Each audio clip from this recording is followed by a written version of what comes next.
பிரைசலா சங்கீதம் 22:14 வசனத்திலிருந்து படிக்கிறேன். தண்ணீரை போல் ஊற்றுண்டேன், என் எலும்புகள் எல்லாம் கட்டுவிட்டது. என் இருதயம் மெழுகு போலாகி என் குடல்களின் நடுவே உருகிற்று. என் பெலன் ஓட்டை போல் காய்ந்தது, என் நாவும் மேல்வாயோடு ஒட்டி கொண்டது. என்னை மரணத்தூளிலே போடுகிறீர். ஸோ இது ஆண்டவராக இயேசு கிறிஸ்து தன் சரீரத்தில் அடைந்த பாடுகளை விளக்கக்கூடிய வார்த்தைகளாக இருக்கிறது. அவருடைய சிலுவை மரணத்தின் வேதனையை இந்த இடத்தில் அவருடைய சரீரம் எப்படிப்பட்ட ஒரு வேதனையை, ஒரு வலியை அனுபவித்தது என்பதை இந்த அதிகாரம் ஃபுல்லாகவே விளக்கி காமிக்குது.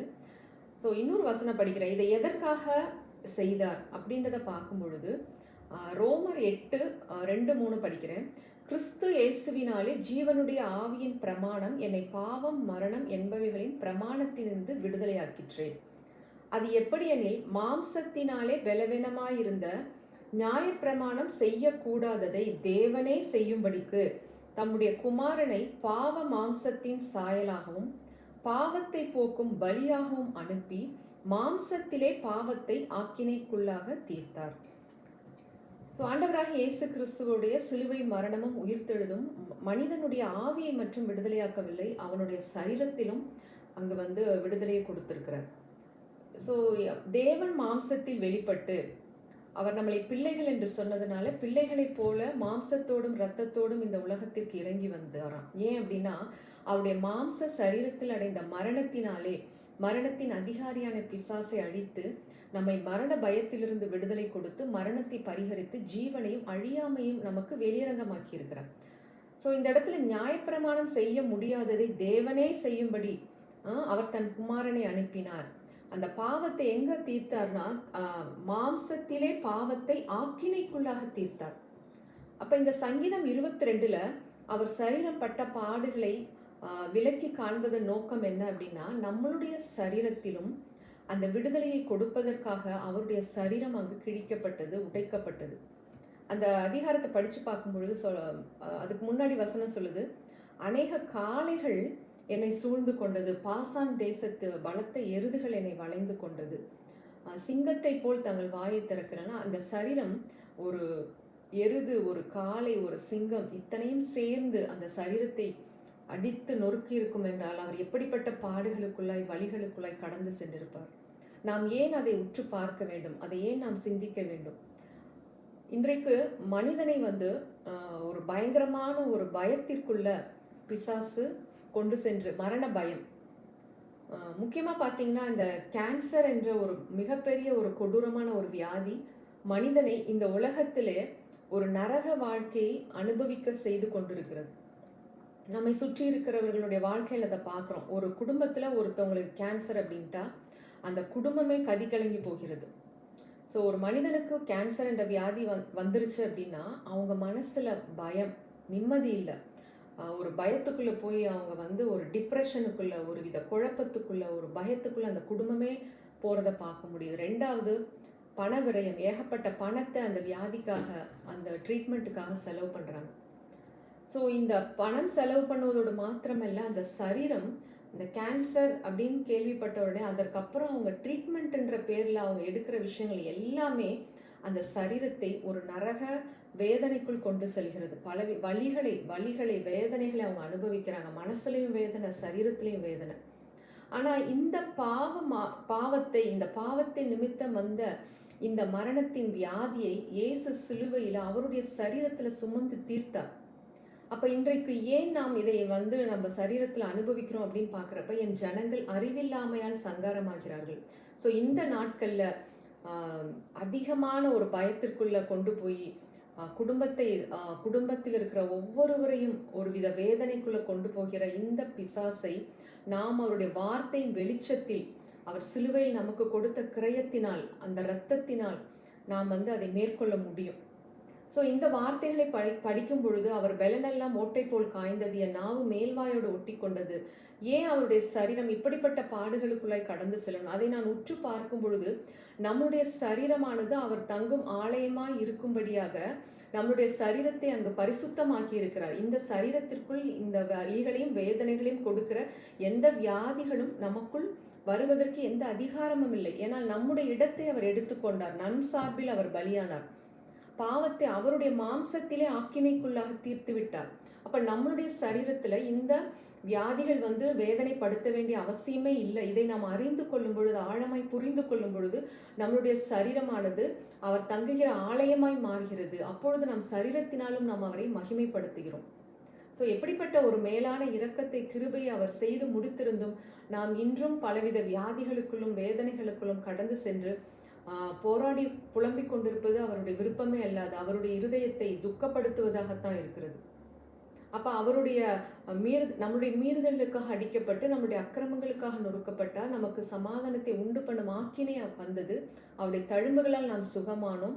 ஸோ இந்த வார்த்தைகள் எல்லாம் படிக்கும் பொழுது நம்ம ஏதனோ தானோன்னு படிச்சுட்டு போகாம, இந்த வார்த்தையில் இருக்கக்கூடிய ஆழத்தை நாம் அறிந்து அதை அப்படியே நாம் உட்கொள்ளும் பொழுது அது நம்மளுடைய சரீரத்திற்கெல்லாம் ஜீவனும் ஆரோக்கியமா இருக்கிறது.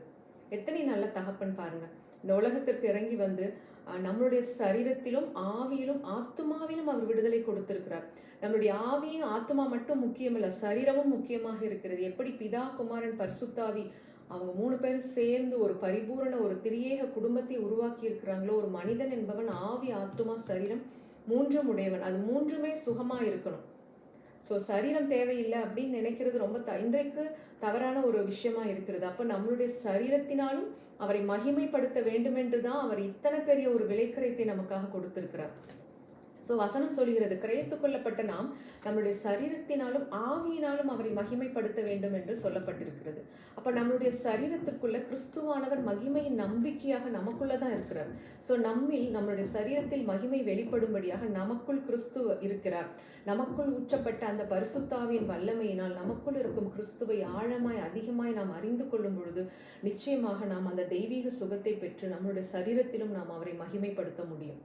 எப்படிப்பட்ட ஒரு மேலான பாக்கியத்தை, ஸ்லாக்கியத்தை கொடுத்திருக்காங்க. இந்த நாட்கள்ல அதிகமாய் மரணத்தின் கிரியைகள் வேலை செய்து கொண்டிருக்கும் பொழுது மனிதன் தன்னுடைய நேரத்தை, பணத்தை எல்லாவற்றையும் அந்த வியாதிக்காக இழந்து குடும்பத்துல சமாதானம் இல்லாம, நிம்மதி இல்லாம ஓடிக்கொண்டிருக்கிற இந்த நாட்கள்ல நாம் இந்த உலகத்துல பரலோகத்தின் வாழ்க்கையை அனுபவிக்கும்படியாக அவர் அத்தனையும் செய்து முடித்திருக்கும் பொழுது அதை அறியாமல் நாம் நரகத்தை இந்த உலகத்திலே அனுபவித்துக் கொண்டிருக்கிறோம். ஸோ இந்த நாட்களில் நிச்சயமாக விசேஷமாக சபையும் ஊழியர்களும் ஆண்டவரை தெரிந்த ஒவ்வொரு பிள்ளைகளும் இப்படிப்பட்ட ஜீவனுக்குரிய வார்த்தைகளையும் அவர் நமக்காக சிலுவையில் பாராட்டின இரக்கத்தை, கிருபையை, அன்பையை மேலும் மேலும் நாம் தியானித்து பார்க்கும் பொழுது நிச்சயமாக இந்த சரீரத்தில் எந்தவித வியாதிகளுக்கோ, பலவீனங்களுக்கோ, பாவங்களுக்கோ இடம் இல்லை என்றதை நாம் புரிந்து கொள்ள முடியும்.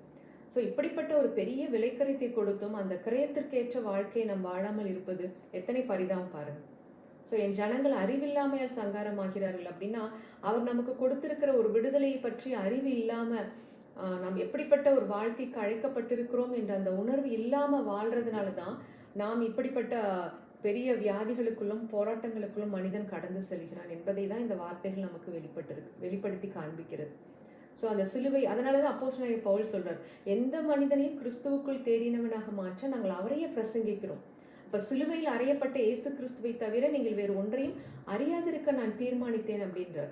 அப்படின்னா சிலுவையில நமக்கு அவர் பாராட்டின அந்த விடுதலையை, வெளிச்சத்தை நாம் எந்த அளவுக்கு ஆராய்ந்து பார்க்கிறோமோ, அந்த இரத்தத்தை நாம் அதிகமாய் நோக்கி பார்த்ததை தியானிக்கும் பொழுது நம்மளுடைய ஆத்மா, இந்த மனது, என்னுடைய சரீரத்தின் சுகத்திற்காக அவர் அடிக்கப்பட்டிருக்கிறார், கிரயம் கொடுத்திருக்கிறார். அவருடைய சரீரத்தின் ஒவ்வொரு அவயங்களும் அங்கு வேதனைகளை அனுபவித்திருக்கிறது. ஸோ என் சார்பில் அவர் பலியானார். என்னுடைய இடத்தை அவர் எடுத்துக்கொண்டதுனால என்னுடைய சரீரம் முற்றிலுமாய் சுகமாய் இருப்பதற்கான அத்தனையும் அப்பா செஞ்சிருக்காரு. ஸோ என்னுடைய சரீரத்துல எந்த வியாதிக்கோ பலவீனத்திற்கோ இடம் இல்லை அப்படின்ற ஒரு நம்மளுடைய மனசாட்சி அவருடைய இரத்தத்தினால் கழுவப்பட்டு ஸ்திரப்படும் பொழுது நம்மளுடைய ஆத்துமா என்ற மனது செழிப்பாகிறது. அந்த செழிப்பு நம் சரீரத்தில் கடந்து வருகிறது.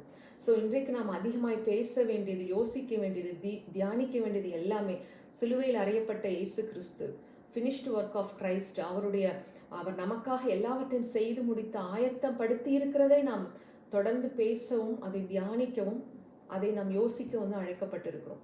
ஒரு மனிதன் மனதளவிலும் சரீரத்திலும் அவன் வேதனைகளை, கஷ்டங்களை அனுபவிச்சுட்டு இருக்கும் பொழுது இனிமேதான் அந்த சுகத்துக்காக கடவுள்கிட்ட போய் வேண்டணும்னு நினைக்கிறப்ப எப்படிப்பட்ட ஒரு சோர்வுக்குள்ள அந்த மனிதன் கடந்து போவான். ஆனா இது எதுவுமே உனக்குரியதல்ல, நீ அறியாமையினால் இதை அனுபவிச்சுட்டு இருக்க, இது ஆல்ரெடி இதெல்லாம் அப்பா முடிச்சுட்டாரு, உனக்கு இது இல்லைன்றதை நீ மனசுல நினைச்சு அவரை நோக்கி நீ ஸ்தோத்திரம் பண்ண, நிச்சயமா உனக்கு வந்து அந்த விடுதலை அனுபவிப்ப அப்படின்றத சொல்லும் பொழுது நிச்சயமாக அந்த மனிதன் அந்த இடத்துல விடுதலையை அனுபவிக்கிறான். மனசுல ஆத்துமால ஒரு மறுரூபம் அடைகிறது. ஸோ அந்த வெளிச்சமானது அந்த சரீரத்திற்குள் சுகத்தை கொண்டு வருகிறது. ஸோ நமக்காக ஆயத்தம் பண்ணப்பட்ட அவருடைய மகிமையான காரியங்களை நம் கண்கள் காணட்டும், காதுகள் கேட்கட்டும், நம்முடைய இருதயம் உணரட்டும். அதற்காகத்தான் ஆண்டவர் நமக்கு பரிசுத்த ஆவியானவரை கொடுத்திருக்கிறார். ஸோ பரிசுத்த ஆவியானவரின் துணையோடு ஆத்தும நேசராகிய கிறிஸ்துவின் அன்பினால் நிரப்பப்பட்டு நம் ஆவி எப்பொழுதும் பிதாவோடு தொடர்பில் இருக்கும் பொழுது நாம் இந்த உலகத்தில் பரலோகத்தின் வாழ்க்கையை அனுபவிக்க முடியும். நாம் வந்து இந்த உலகத்துல வேதனைகளையும் வியாதிகளையும் கஷ்டத்தையும் அனுபவிக்கிறதுக்காக ஆண்டவர் நம்மளை படைக்கல. எப்படி ஏதேன்ல ஆதாமோடும் ஏவாளோடும் தேவன் சஞ்சரித்து கொண்டிருந்தாரோ அப்படிப்பட்ட ஒரு வாழ்க்கைக்கு நம்மளை அழைத்து வர வேண்டும் என்ற ஒரே நோக்கம்தான் அவருக்கு. நல்ல ஒரு தகப்பனுடைய இருதயம், தான் பிள்ளைங்க நல்லா இருக்கணும், தன்னோட உறவுக்குள்ள வரணும், அவங்க எப்போதும் சந்தோஷமா இருக்கணும்ன்ற ஒரு எண்ணத்தோடு தான் சிலுவைக்கு இறங்கி வந்து அப்படிப்பட்ட ஒரு மேலான இரக்கத்தை நமக்காக கொடுத்திருக்கிறார். ஸோ அந்த இரக்கத்தை நாம் இன்னும் ஆழமாய் அறிந்து கொள்வோம், அதை சுதந்திரிப்போம், நாமும் அனுபவிப்போம், நம் மற்றவர்களுக்கும் அதை சொல்லுவோம். We are chosen to live a heaven on earth life. Amen. Amen.